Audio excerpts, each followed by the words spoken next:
শূন্য পদের বিপরীতে দ্রুত বদলির প্রজ্ঞাপন জারি এবং তার আগ পর্যন্ত বিশেষ সহ কোনো নিয়োগ গণবিজ্ঞপ্তি না দেওয়ার দাবি জানিয়েছেন শিক্ষকরা।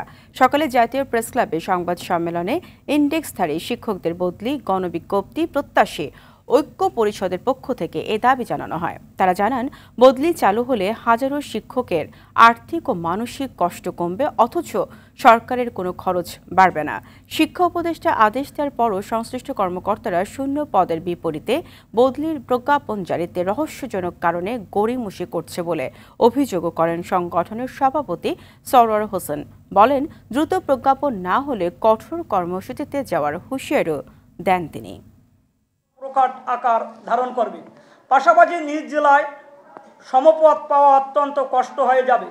কিন্তু অন্তর্বর্তীকালীন সরকারের দৃঢ় প্রতিজ্ঞা যে কোনো ক্ষেত্রে বৈষম্য রাখা যাবে না।